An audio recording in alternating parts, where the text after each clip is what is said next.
Mi prometida me dio un ultimátum: si me amas, no necesitas un acuerdo prenupcial. Le respondí que tenía razón, y cancelé todo esa misma noche. 3 días después, rogaba por una segunda oportunidad en redes. Hola, mi nombre es Roberto. Tengo 32 años y hasta hace unos días estaba comprometido con Carolina, de 29. Nos íbamos a casar en 2 meses. Todo estaba listo, salón reservado, banquete pagado, incluso habíamos gastado una suma absurda en el vestido de diseñador que ella insistió en tener. Nuestra vida, al menos desde mi perspectiva, era perfecta. Éramos esa pareja que todos admiraban o envidiaban en silencio. Ambos teníamos buenos trabajos, vivíamos en un excelente apartamento y teníamos un futuro que parecía ya trazado sobre una alfombra dorada. Yo soy dueño de una pequeña empresa de desarrollo de software. La levanté desde cero, en mi antiguo departamento de estudiante, sobreviviendo a base de café y fideos instantáneos, con tarjetas de crédito al límite. Es mi proyecto más importante. No figura en la lista de empresas más poderosas del mundo, pero es estable, da empleo a una docena de personas y representa 10 años de sacrificios, esfuerzo y noches sin dormir. Por eso, cuando surgió la idea del acuerdo prenupcial, no fue porque dudara de Carolina, fue una decisión práctica. Mi abogado, y también mi mejor amigo desde la infancia, Andrés, me lo explicó de forma directa: no estás protegiéndote de ella, estás protegiendo tu empresa de una posible catástrofe. Y tenía razón. El documento era muy sencillo: lo que cada uno tuviera antes del matrimonio se quedaba como propiedad individual. Todo lo que construyéramos juntos después del casamiento, se consideraría patrimonio común, dividido a partes iguales. Nada injusto. Se lo planteé a Carolina el martes pasado. Intenté explicarlo con cuidado, usando las mismas palabras que Andrés me sugirió, como una medida responsable, una forma de proteger también a las personas que dependen de mi empresa. Pero su reacción me dejó paralizado. Su expresión se volvió extrañamente fría, distante. Jamás la había visto así. ¿Un acuerdo prenupcial?, dijo con tono cortante, como si la palabra le hubiera dejado mal sabor. Sí, respondí, sintiendo las palmas sudorosas. Es solo una formalidad, algo para resguardar el negocio. Se rió, pero no fue una risa alegre. Más bien, una carcajada seca, incrédula. ¿Una formalidad? ¿Eso crees que es nuestra relación? ¿Un trámite? Intenté explicarme de nuevo, pero me interrumpió levantando la mano. No hace falta que digas más. Ya lo entendí. No confías en mí. Después de todo este tiempo, ¿crees que estoy detrás de tu dinero?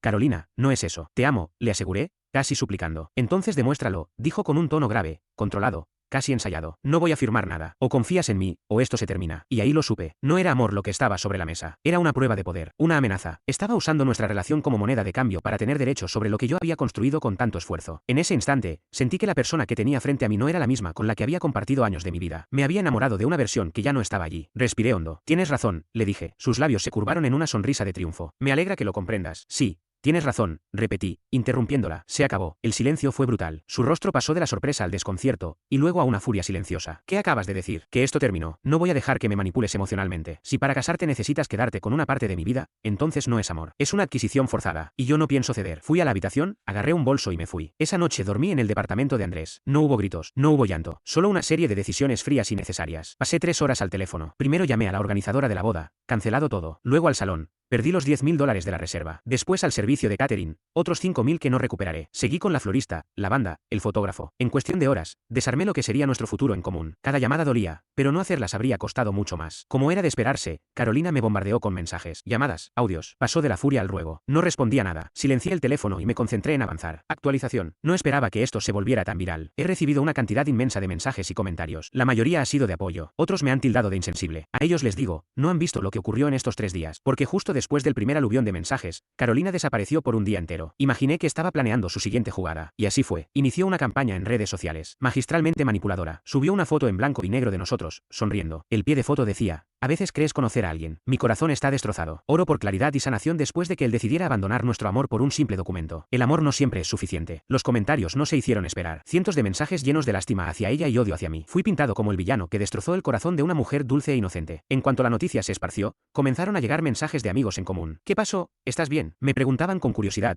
como si fuera yo el que debía una explicación. Pero eso solo fue el comienzo. Los padres de Carolina, Ronald y Débora, no tardaron en aparecer en escena. Ronald fue el primero en llamar, sin saludo, sin rodeos. Roberto, dijo con tono autoritario, no sé en qué juego estás metido, pero estás cometiendo el peor error de tu vida. Esto se soluciona, y lo haces ya. No hay nada que solucionar, Ronald. Esto terminó. Tú no puedes simplemente romper el compromiso con mi hija. Hay familias involucradas, reputaciones. Estás humillándola. Ella me dio un ultimátum. Yo solo acepté sus condiciones, respondí, con voz firme y sin emociones. Colgó sin decir más. Una hora después fue Débora quien llamó. Su enfoque fue distinto, intentó hacerme sentir culpable. Pero lo más impactante ocurrió esa misma noche, cuando Carolina se presentó en mi apartamento. Apenas abrí la puerta, rompió en llanto. Por favor, Roberto, suplicó entre lágrimas. Estaba asustada. Fui una tonta. Cometí un error. No me hagas esto. Firmaré el acuerdo. Lo que sea, solo quiero que volvamos. Por un instante, sentí un eco de lo que alguna vez fue amor. Pero al mirarla bien, todo me pareció forzado. No era arrepentimiento. Era desesperación. Sabía que había perdido su jugada y solo trataba de revertirla. No, Carolina, dije, bloqueando la entrada. No vas a firmar nada, porque ya no hay nada que firmar. No habrá boda. Su expresión cambió de inmediato. Las lágrimas se evaporaron. La máscara cayó. Eres un desgraciado, espetó. Te vas a arrepentir. La primera respuesta concreta que di fue un correo electrónico. Detallé cada uno de los gastos no reembolsables relacionados con la boda. El total ascendía a $27.450. Adjunté las facturas, el desglose en una hoja de cálculo y fui breve en el cuerpo del mensaje. Asunto, gastos finales compartidos. Carolina, como la boda ha sido cancelada, adjunto el listado detallado de los depósitos no reembolsables. Tu parte equivale a $13.720. Por favor, realiza el pago en los próximos 30 días. Cubrí el total por anticipado para proteger nuestro historial crediticio. Atentamente, Roberto. Su respuesta fue una sola línea. ¿Estás bromeando? No contesté. No estaba bromeando. Era simplemente una cuestión administrativa. Actualización. Han sido semanas intensas. El término tierra arrasada se queda corto. Carolina y su familia decidieron que, si no podían tener parte de mi futuro, arruinarían mi presente. Primero fueron los comentarios pasivo-agresivos en redes sociales. Luego, pasaron al ataque frontal contra mi empresa. De un día para otro, comenzaron a aparecer decenas de reseñas negativas en Google y Yelp. Todas venían de cuentas recién creadas, con textos similares. El dueño es poco ético y no es de fiar. No hagan negocios con esta empresa. Es un mentiroso manipulador. El nivel de cinismo era alarmante, porque según ellos, herir sus sentimientos les daba derecho a destruir mi sustento. No voy a mentir, al principio me invadió el pánico. No soy de piedra. Ver cómo la calificación de mi empresa caía y leer esas mentiras sobre mí fue como un balde de agua helada. Un cliente de años me llamó solo para preguntar si todo estaba bien, y perdimos un contrato importante que estaba en puertas. No puedo asegurar que las reseñas fueron la causa directa, pero la coincidencia fue demasiado exacta. Ese contrato valía $50.000. Durante un par de noches, apenas pude dormir. Me quedaba mirando el techo, con el estómago hecho un nudo. Pero luego del miedo vino algo más profundo, una rabia fría y concentrada. Esto ya no era una ruptura, era una guerra. Llamé a Andrés, mi abogado y amigo de toda la vida. De inmediato pensó en difamación. Me advirtió que probarlo era difícil y costoso. Necesitas evidencia concreta, me dijo. Así que me puse manos a la obra, y descubrí que habían sido torpes. La arrogancia deja rastros. No necesitaba rastrear una IP misteriosa, solo conectar los puntos. Una de las críticas venía firmada por una tal Sharon P., el mismo usuario que la prima de Carolina, Sharon Peterson, usa en su Instagram público y en su cuenta de pagos móviles. Otra reseña hacía referencia a una falla de seguridad en una versión beta de nuestro software. Un detalle que solo se discutió en un hilo de correos donde Carolina estaba incluida, porque ingenuamente le había confiado mis frustraciones laborales. Estaban usando información privada para darle credibilidad a sus mentiras públicas, pero esa misma vanidad sería su caída. Por si fuera poco, el tema del departamento se volvió un problema. No puedo quitar mi nombre de un contrato de alquiler firmado por ambos. Legalmente sigo siendo responsable hasta que termine. Carolina, sabiendo esto, decidió pagar su parte del alquiler con 2 semanas de retraso. A propósito, para afectar mi historial crediticio. Está tratando activamente de dañarme financieramente. El colmo vino cuando Ronald volvió a llamar. Roberto, esto ya ha ido demasiado lejos, dijo, como si estuviera proponiendo una tregua. Estoy de acuerdo, le respondí. Carolina está dispuesta a ser la persona madura en esta situación. Olvidaremos esa ridícula factura que enviaste. Solo tienes que disculparte públicamente y todo quedará atrás. No pude evitar soltar una carcajada seca, sin humor. ¿Seguir adelante? Repetí. Después de que tú y tu familia intentaron arruinar mi empresa y manchar mi historial financiero. Carolina estaba dolida. Eso era evidente. Y su forma de manejarlo fue atacar. No me sorprendía.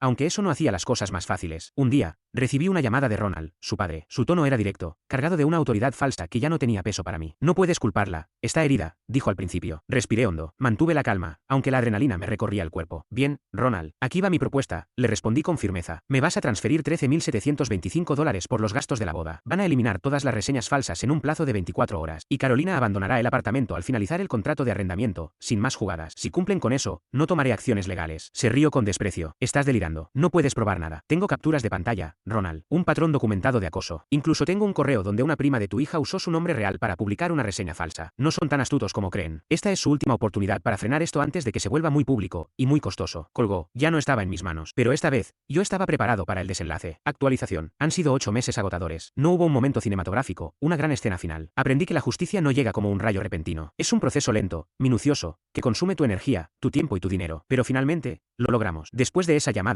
no hicieron nada. Las reseñas seguían allí. El dinero nunca llegó. Así que, con pesar pero con determinación, le pedí a Andrés que siguiera adelante. No solo enviamos una carta formal, presentamos una demanda civil. Los motivos eran sólidos: difamación, calumnias y obstrucción intencionada. Andrés me recomendó no incluir el reembolso por los gastos de la boda como causa principal, porque podía debilitar el caso, pero sí usarlo luego como herramienta de negociación. Nos centramos en el daño financiero directo a mi empresa. Teníamos pruebas claras, las reseñas falsas, el patrón coordinado, los detalles privados que utilizaron en sus mentiras, e incluso un análisis del contrato perdido y el daño a la reputación. El proceso legal fue un infierno. Meses de descubrimientos, declaraciones bajo juramento y facturas legales que me dejaban sin aliento. Ellos contraatacaron, por supuesto. Presentaron mociones para desestimar todo, alegando que se trataba de opiniones. Su estrategia era desgastarme económicamente, apostar a que no podría sostener una batalla legal siendo un empresario independiente. Durante semanas pensé en rendirme. Las noches sin dormir se acumulaban, y las maniobras de Carolina con el contrato de arrendamiento también afectaban mi crédito. Todo cambió en las declaraciones. Bajo juramento, la prima de Carolina se quebró cuando le mostramos las pruebas que vinculaban sus cuentas con las reseñas. Carolina, por su parte, no pudo explicar cómo conocía ciertos detalles técnicos sin admitir que yo se los había confiado en privado. enfadado. Su abogado lo entendió de inmediato. Propuso una conferencia para llegar a un acuerdo. La confrontación final no fue épica. Fue una reunión de 4 horas en una sala fría con olor a café viejo. Allí estábamos, yo, Andrés, Carolina, sus padres y su abogado. Carolina tenía el rostro cansado y el gesto endurecido. Ronald, sin la arrogancia de antes, parecía más pequeño, superado por la situación. Nuestra propuesta inicial fue el monto total por los daños a mi empresa, más todos mis gastos legales. Su primera oferta fue insultante. Discutimos durante horas. No fue una victoria gloriosa, sino una negociación agotadora. Al final, llegamos a un acuerdo. No fue todo lo que yo quería, pero tampoco fue poco. Renuncié al reclamo por daños punitivos y aceptamos una cifra por pérdidas empresariales menor a la esperada, pero lo suficientemente alta como para que ellos no quisieran verla expuesta ante un juez. El cheque final cubría aproximadamente el 70% de mis daños y los gastos legales. Además, acordamos que firmarían un acuerdo de confidencialidad y una cláusula de no difamación que les prohibía, legalmente, volver a mencionarme a mí o a mi empresa. También debían enviar retractaciones formales a los sitios de reseñas. Incluí una exigencia final, la mitad de los gastos de la boda que correspondían a Carolina. Andrés logró integrarlo exitosamente al acuerdo. No fue un triunfo absoluto, pero sí una victoria firme. Me costó caro, pero a ellos les costó más. Las consecuencias para ellos fueron duras. No hubo despido dramático para Carolina, pero el rumor del juicio, que era de dominio público, se esparció en su entorno laboral. Fue puesta bajo observación y apartada de los proyectos importantes. El ambiente se volvió insoportable. Renunció hace 5 meses. Supe que ahora trabaja en un cargo menor y tuvo que volver a vivir con sus padres para poder afrontar los pagos del acuerdo. Ronald y Débora quedaron marginados en su círculo social. La historia se difundió, no porque la gente leyera los documentos judiciales, sino porque entre gente adinerada los rumores se propagan rápido. Ahora son conocidos como los padres que convencieron a su hija de rechazar un acuerdo prenupcial y luego intentaron destruir a su exprometido cuando no salió como esperaban. Incluso tuvieron que vender su segundo coche para cubrir su parte del acuerdo. En cuanto a mí, no hubo celebración, solo un profundo suspiro de alivio. El dinero que recibí apenas alcanzó para cubrir lo que había gastado en abogados, pero más allá de eso, recuperé algo que no tiene precio, mi tranquilidad. Poco a poco, mi empresa ha empezado a levantarse de nuevo. Cerramos un contrato importante que nos permitió volver a tener estabilidad, y por primera vez en mucho tiempo, las cosas comienzan a fluir con normalidad. Pero la experiencia me dejó marcado. No soy el mismo hombre que empezó todo esto. Antes confiaba con facilidad, asumía lo mejor de las personas. Ahora, pienso más de una vez antes de abrir la puerta a alguien nuevo. No se trata de vivir con miedo, sino de aprender a proteger lo que uno ha construido con tanto esfuerzo. No he intentado empezar ninguna relación desde entonces. No porque tenga rencor, sino porque sé que todavía necesito tiempo. Tiempo para sanar,